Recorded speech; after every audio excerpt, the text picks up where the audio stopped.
3000 वर्ष की संगीत साधना के बाद नारद जी ऐसे परिपक्व हो गए थे महाराज, जैसे ही वो कोई राग गाते थे उस राग का माहौल अपने आप बन जाता था। किसी को रोग हो जाता था, नारद जी उसके सन्मुख बैठ करके केवल गायन करते थे, उनके गायन मात्र से रोग दूर हो जाता था। किसी के कोई बिगड़े काम हो, कहीं अग्नि लग जाए, कहीं बारिश ना हो रही हो, नारद जी बैठ करके वहां गायन कर देते थे, तो उसी मात्र से सबका कल्याण हो जाता था।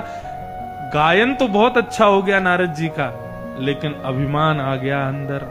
अब तो मैं हा हा हू से भी ऊपर निकल गया, अब तो मैं सरस्वती से भी ऊपर निकल गया, अब मुझसे बढ़िया संगीत का कोई ज्ञाता नहीं है दुनिया में। और जैसे ही अभिमान हुआ, नारद जी महाराज बोले अब जाता हूं, जाकर के वैकुंठ में ऐसा स्वर छेड़ूंगा, ऐसा स्वर छेड़ूंगा कि ठाकुर जी अपने शेष शैया से उठ करके मेरा स्वागत करने लगेंगे।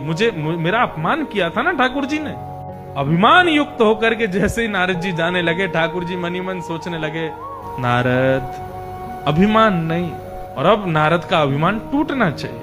वैकुंठ की ओर जाने लगे थे। 3000 वर्ष बाद ठाकुर जी का दर्शन करने जा रहे थे नारद जी, तभी मार्ग में एक बहुत सुंदर नगर दिखाई दिया।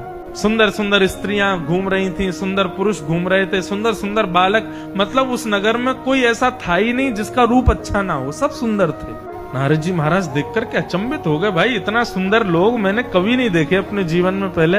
लेकिन हर एक व्यक्ति सुंदर तो है, लेकिन उसका अंग प्रत्यंग डिफेक्टेड है। किसी का हाथ टूटा हुआ है, किसी का पैर टूटा हुआ है, किसी का कान कटा हुआ है, किसी की उंगली नहीं है, किसी के पैर की उंगलियां नहीं है, कोई लंगड़ा के चल रहा है, आदि आदि। ऐसा मतलब कोई भी बिल्कुल व्यवस्थित नहीं था वहां पे।